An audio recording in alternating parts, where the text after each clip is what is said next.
How did a quiet boy from Antigua become one of the fastest, most feared bowlers in modern cricket and build a multi-million-dollar life before turning 30? With a top speed over 150 kilometers per hour, Alzarri Joseph isn't just quick, he's a storm. A 6'4" juggernaut with the aggression of a veteran and the focus of a monk.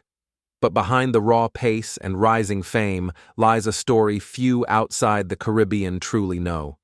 From family tragedy to franchise millions, Joseph's path has been as unpredictable as his bowling.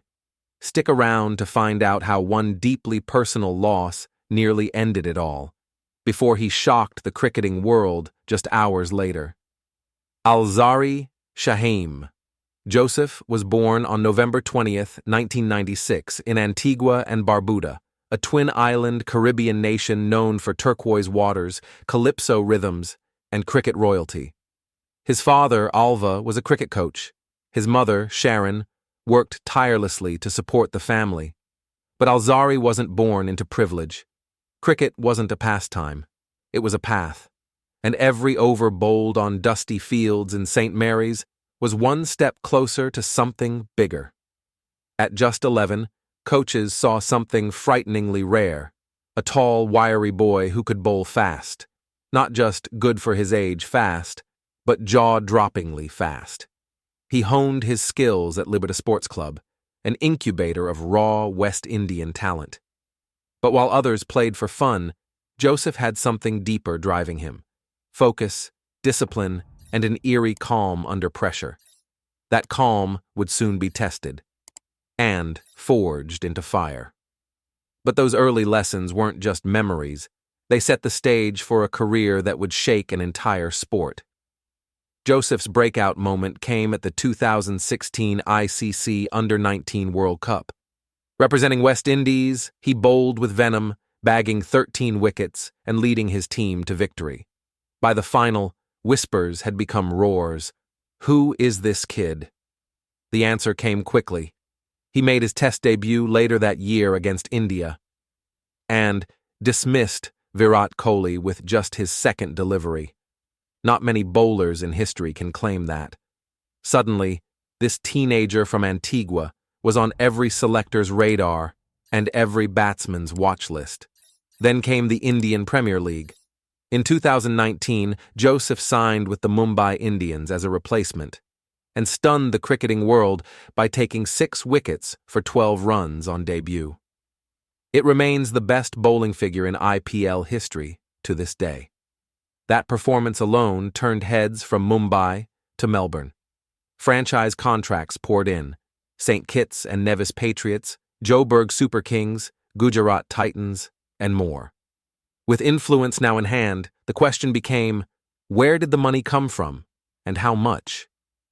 As of 2025, Alzarri Joseph's estimated net worth sits between 3.5 and 4 million US dollars, and rising fast. His income streams are diverse. Cricket West Indies Central Contract, one of the highest paying for a regional fast bowler, estimated around $200,000 annually. IPL contracts, with Gujarat Titans and earlier with Mumbai Indians, Joseph has fetched up to $300,000 to $400,000 per season. T20 leagues. From the Caribbean Premier League to South Africa's SA20, Joseph earns appearance fees, bonuses, and promotional money. Brand endorsements. Joseph has inked deals with sportswear companies and Caribbean-based lifestyle brands. He's not yet a global face, but in the region, his influence is growing. He's also invested in local businesses in Antigua, including a cricket academy initiative.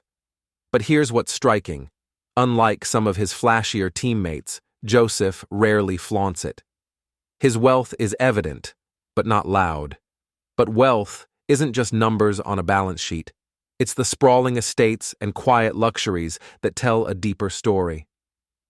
In Antigua, Joseph reportedly owns a custom-built property nestled in the hills near Liberta, a private sanctuary with panoramic views of the island's southern coast. The house is sleek, modern, and secure, featuring a private gym, indoor-outdoor living spaces, and a bowling net in the backyard, Because cricket, for Joseph, is life. He's also rumored to have invested in a vacation property in Barbados, though this has never been publicly confirmed. What sets his real estate apart is its intention. These aren't just status symbols, they're rooted in home, heritage, and healing. But one property sparked local gossip, a beachfront renovation project that temporarily blocked public access, leading to public criticism in Antigua. Joseph's team later clarified that access would be restored and tensions eased.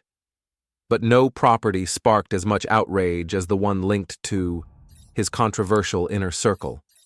Fast bowlers and fast cars. It's a cliché, but Joseph leans in carefully.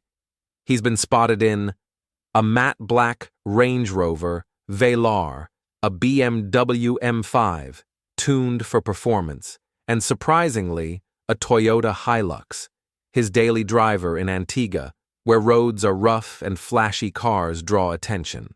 He also owns a Yamaha personal watercraft and was recently seen test driving a 28-foot fishing boat, hinting at a new hobby. Still, Joseph isn't ostentatious. There's no Lamborghini parade or diamond-studded wristwatch collection, just clean taste, quiet power. But even luxury couldn't protect him from the storm ahead. Publicly, Joseph is seen as a stoic, intense figure, more feared than flamboyant. But off the field, he's deeply committed to community upliftment. After his breakout IPL debut, Joseph donated a portion of his earnings to fund cricket gear for underprivileged kids in Antigua. He's supported youth clinics and remains involved with the Liberta Sports Club, mentoring the next generation. Yet his rise hasn't been without controversy. In 2021, he came under fire for allegedly refusing to play a domestic game over a contract dispute. While some saw it as professional strategy, others branded it arrogant. And then there was the infamous 2019 match, just hours after his mother Sharon passed away. Joseph chose to play for Mumbai Indians.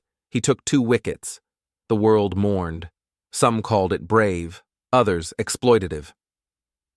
Would you have made the same decision? Drop your thoughts below. Still, Joseph rarely comments on gossip. His mantra? Let the ball do the talking. But behind the headlines, something even more unexpected was unfolding. Privately, Joseph is guarded, intensely so. He's not married, but has been linked to a longtime partner from Antigua, whose identity he keeps out of the media. They're rumored to have a son together, though Joseph has never confirmed this. What we do know, his bond with his late mother was unbreakable.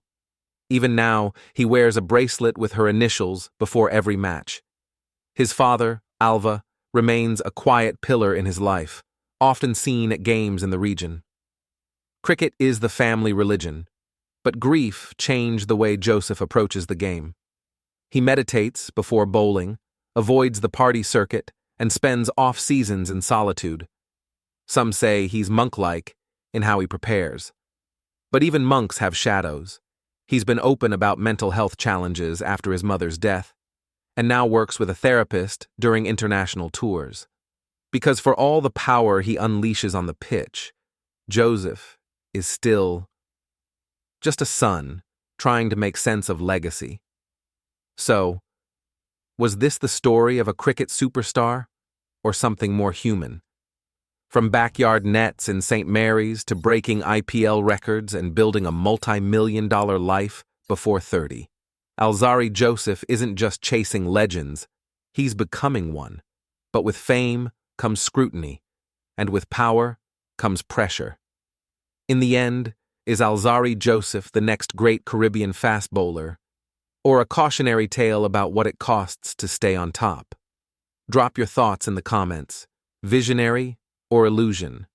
And before you go, if you're fascinated by the hidden lives of sports icons, wealth secrets, and global legends in the making, hit that like button and subscribe to Prime Lives. We dive deeper so you don't have to, because behind every success story is a price you rarely see.